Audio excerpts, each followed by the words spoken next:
ഹരി ഓം. സംസ്കൃത ഭാഷാ സഹായിയുടെ 12ാമത്തെ ക്ലാസ്സിലേക്ക് ഏവർക്കും സ്വാഗതം. കഴിഞ്ഞ ക്ലാസ്സിൽ നാം തൃതീയ വിഭക്തിയുടെ പ്രത്യയങ്ങൾ പഠിച്ചു. അടുത്തത് ചതുർത്ഥി വിഭക്തിയുടെ പ്രത്യയങ്ങളാണ്. നോക്കിക്കോളൂ. ചതുർത്ഥി വിഭക്തിക്കുള്ള അർത്ഥം എന്താണ്? ആയിക്കൊണ്ട്, ആയിക്കൊണ്ട് ചതുർത്ഥി, ആയിക്കൊണ്ട്, അല്ലെങ്കിൽ പറയാം വേണ്ടി, അവന് വേണ്ടി, അവനായിക്കൊണ്ട്, ദൈവത്തിന് വേണ്ടി, ദൈവത്തിനായിക്കൊണ്ട് എന്നൊക്കെ പറയില്ലേ, അതാണ് ഇംഗ്ലീഷിൽ ഫോർ എന്ന് പറയും. ഫോർ ടു എന്നൊക്കെ പറയാം. നോക്കിക്കോളൂ. ബാലശബ്ദം, ബാലഹ, ബാലവും ബാലാഹ നിങ്ങൾ പഠിച്ചു. അതിന്റെ പ്രഥമ ബാലഹ, ബാലൗ, ബാലാഹ. ദ്വിതീയ വിഭക്തി ബാലം, ബാലൗ, ബാലാൻ. തൃതീയ വിഭക്തി ബാലേന, ബാലാഭ്യാം, ബാലൈഹി. ഇങ്ങനെയാണ് അകാരാന്ത പുല്ലിംഗത്തിലെ ശബ്ദങ്ങളുടെ തൃതീയ വരെ വരും. അടുത്ത ചതുർത്ഥി വരുമ്പോൾ ബാലശബ്ദത്തിന് എങ്ങനെ വന്നു? ബാലായ, ബാലായ, ബാലന് വേണ്ടി, അല്ലെങ്കിൽ ബാലനായിക്കൊണ്ട്. അതിന്റെ ദ്വിവചനം എങ്ങനെ വന്നു? ബാലാഭ്യാം, ബാലാഭ്യാം. ബഹുവചനം ബാലേഭ്യ, ബാലേഭ്യ. അപ്പം ബാലായ, ബാലാഭ്യാം, ബാലേഭ്യ. ഗജഹ എങ്ങനെ വരും? ഗജായ, ഗജാഭ്യാം, ഗജേഭ്യ. ഈ രീതിയിലാണ് വരുന്നത്. ഇനി നോക്കിയോളൂ. ആചാര്യായ നമഃ. ഇവിടെ ആചാര്യായ, ആചാര്യൻ ആരാണ്? ടീച്ചർ, അധ്യാപകൻ. ആചാര്യായ നമഃ. നമഃ എന്ന് പറഞ്ഞാൽ സല്യൂട്ടേഷൻസ്. ആചാര്യന് വേണ്ടി, അല്ലെങ്കിൽ ആചാര്യനായിക്കൊണ്ട് നമസ്കാരം പറയുകയാണ്. ആചാര്യന് വേണ്ടി, അല്ലെങ്കിൽ ആചാര്യനായിക്കൊണ്ട്, ആചാര്യന് വേണ്ടി നമസ്കാരം. ആചാര്യായ, ഇത് ചതുർത്ഥി വിഭക്തിയാണ്. ആചാര്യ എന്നുള്ളത് ആചാര്യായ. പിന്നെ ഇതുപോലെ തന്നെ ആചാര്യാഭ്യ, ആചാര്യേഭ്യ. മനസ്സിലായി? അപ്പൊ ആചാര്യായ ചതുർത്ഥി ഏകവചനം, ആചാര്യാഭ്യാം ചതുർത്ഥി ദ്വിവചനം, ആചാര്യേഭ്യ ചതുർത്ഥി ബഹുവചനം. ഇനി ഒരു ക്വസ്റ്റ്യൻ ചോദിക്കണം, ഒരു ക്വസ്റ്റ്യൻ രീതി. വിദ്യ കിമർത്ഥം? വിദ്യ കിമർത്ഥം? വിദ്യ എന്താണ്? വിദ്യ എന്നാൽ നമ്മൾ പഠിക്കുകയില്ല. വിദ്യ, വിദ്യ കിമർത്ഥം? കിം പ്ലസ് അർത്ഥം, കിമർത്ഥം എന്തിനു വേണ്ടി. കിം പഠിച്ചില്ല? കിം, കിം എന്തിനു വേണ്ടിയാണ്? വിദ്യ കിമർത്ഥം? വിദ്യ എന്തിനു വേണ്ടിയാണ്? വിദ്യ ജ്ഞാനായ. വിദ്യ എന്തിനാണ്? എന്തിനു വേണ്ടിയാണ്? ജ്ഞാനായ. ഇവിടെ ജ്ഞാനായ എന്നുള്ളത് എന്തോന്നാണ്? ചതുർത്ഥി വിഭക്തിയാണ്. ചതുർത്ഥി ഏകവചനം. ജ്ഞാനായ, ജ്ഞാനത്തിന് വേണ്ടി. ഫോർ ജ്ഞാനം, അറിവ്, ജ്ഞാനം, അറിവ്. വിദ്യ ജ്ഞാനായ. ഈ ജ്ഞാനായ എന്നുള്ളത് ചതുർത്ഥി ഏകവചനമാണ്. അതിന്റെ ദ്വിവചനം എങ്ങനെ വരും? ജ്ഞാനായ ഏകവചനം. പിന്നെ ഇതുപോലെ തന്നെ ജ്ഞാനാഭ്യാം, ജ്ഞാനേഭ്യ, ജ്ഞാനാഭ്യാം, ജ്ഞാനേഭ്യ. അടുത്ത നോക്കൂ. ധനം കിമർത്ഥം? ധനം കിമർത്ഥം? സാധാരണ ധനം ഇങ്ങനെ നമുക്കെല്ലാം നമ്മുടെ സ്വന്തം കാര്യത്തിന് വേണ്ടി എല്ലാം ഉപയോഗിക്കുന്നത്. പക്ഷെ സാധാരണ പറയേണ്ടത് എങ്ങനെ? കിമർത്ഥം, എന്തിനു വേണ്ടി ആയിരിക്കണം? ധനം, ധനം കിമർത്ഥം? ധനം ദാനായ, ദാനം കൊടുക്കാൻ വേണ്ടിയായിരിക്കണം. ധനം ദാനായ. ഇവിടെ ദാനായ എന്നുള്ളതും ചതുർത്ഥി വിഭക്തിയാണ്. ചതുർത്ഥി ഏകവചനം. അപ്പൊ ദാനായ. ബാക്കി ഇതുപോലെ ദാനാഭ്യാം, ദാനേഭ്യ, ദാനായ, ദാനാഭ്യാം, ദാനേഭ്യ. ദാനത്തിന് വേണ്ടി. അടുത്ത ജീവിതം കിമർത്ഥം? ജീവിതം, നമ്മുടെയൊക്കെ ജീവിതം എന്തിനു വേണ്ടി ആയിരിക്കണം? ജീവിതം കിമർത്ഥം? ജീവിതം പരോപകാരായ, പരോപകാരായ, പരോപകാരത്തിന് വേണ്ടിയായിരിക്കണം. അതിനു വേണ്ടിയായിരിക്കണം. ഏതിനു വേണ്ടി? പരോപകാരത്തിന് വേണ്ടി. അപ്പൊ പരോപകാരായ എന്നുള്ളത് എന്താണ്? ചതുർത്ഥി ഏകവചനം. അതിന്റെ ദ്വിവചനം എങ്ങനെ വരും? പരോപകാരായ ഏകവചനം, പരോപകാരാഭ്യാം, പരോപകാരേഭ്യ. ഇതുപോലെ തന്നെ രാമായ, രാമശബ്ദം രാമായ, രാമാഭ്യാം, രാമേഭ്യ.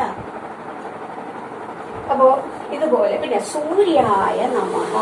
സൂര്യായ നമഃ, സൂര്യനായിക്കൊണ്ട് നമസ്കാരം. സൂര്യായ നമഃ. സൂര്യായ, സൂര്യന് ആയിക്കൊണ്ട് നമസ്കാരം. ഇവിടെ സൂര്യായ എന്താണ്? ചതുർത്ഥി ഏകവചനം. സൂര്യായ, സൂര്യാഭ്യാം, സൂര്യേഭ്യഃ. സൂര്യായ, സൂര്യാഭ്യാം, സൂര്യേഭ്യഃ. സൂര്യേഭ്യഃ എങ്ങനെ എഴുതുന്ന? സൂര്യേഭ്യഃ സൂര്യേഭ്യഃ എഴുതുന്നത് ഇതാണ്.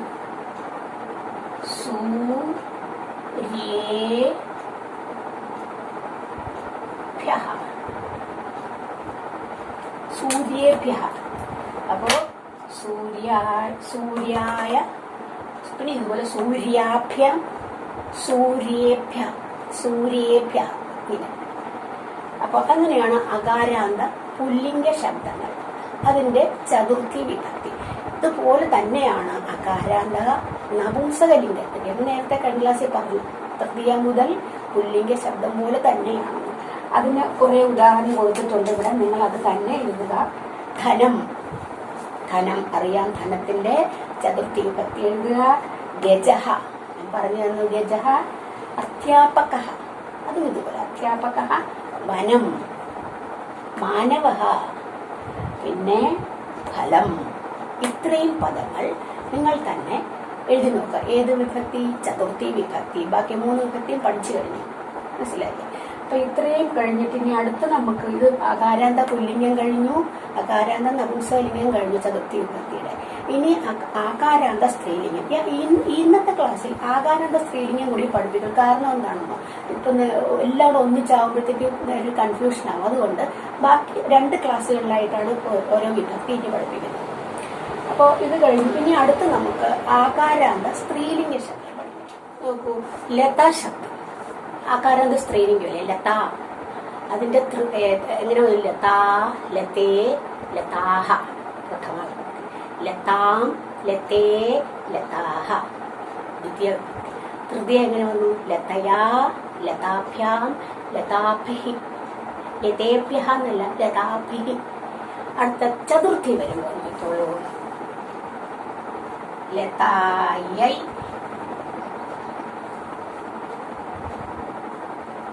ലതാഭ്യാം. ഇത് നമ്മള് പുല്ലിംഗത്തിൽ അതുപോലെ തന്നെ പഠിച്ചു. ദ്വിവചനം വന്നപ്പോഴത്തേക്ക് അതുപോലെ തന്നെ പഠിച്ചു. അവിടെ തൃതീയ ബഹുവചനം നോക്കൂ. ലതാഭ്യഃ, ലതാഭ്യഃ. അപ്പോ ലതായൈ, ലതാഭ്യാം, ലതാഭ്യഃ. ലതായൈ, ലതാഭ്യാം, ലതാഭ്യഃ എന്നാണ്. ഇനി വേറെ നോക്കിക്കോളൂ. വേറെ ഏതെങ്കിലും അജ, അജ ഷീലോ. അജ എങ്ങനെ വരും? അജായൈ, അജാഭ്യാം, അജാഭ്യഃ. ഇവിടെ സ്ത്രീലിംഗത്തിൽ ലതാ ശബ്ദം വന്നപ്പോൾ ലതായൈ, ലതാഭ്യാം, ലതാഭ്യഃ. അജാ ശബ്ദമാകുമ്പോൾ അജായൈ, അജാഭ്യാം, അജാഭ്യഃ. അത് ഈസിയാണ്. ഇത് മാത്രമല്ല വ്യത്യാസം. ഇത് 2 വ്യത്യാസം വരും. ഇനിയുള്ളത് അതുപോലെ വനിത. വനിത അത് ആകാരാന്ത സ്ത്രീലിംഗ ശബ്ദമല്ലേ? വനിത. അപ്പൊ വനിത എങ്ങനെ വരും? വനിതായൈ. ഇതുപോലെ തന്നെ വനിതായൈ, വനിതാഭ്യാം, വനിതാഭ്യഃ. വനിതേഭ്യഃ അല്ല, വനിതാഭ്യഃ. അതുപോലെ വനിത. പിന്നെ അതുപോലെ അജ. അജ ഞാൻ പറഞ്ഞു. അജ, അജ. അടുത്തത് ബാലിക. ബാലിക. ബാലിക എങ്ങനെ വരും? ബാലികായൈ, ബാലികാഭ്യാം, ബാലികാഭ്യാം. തൃതീയ വന്നപ്പോ ബാലികാഭി വരും. പിന്നെ മാല. അതുപോലെ തന്നെ. ഇത്രയും നിങ്ങൾ എഴുതി നോക്കുക. മറ്റതുപോലെ തന്നെ ഇതുപോലെ തന്നെ വരുന്നു ചതുർത്ഥി വിഭക്തി.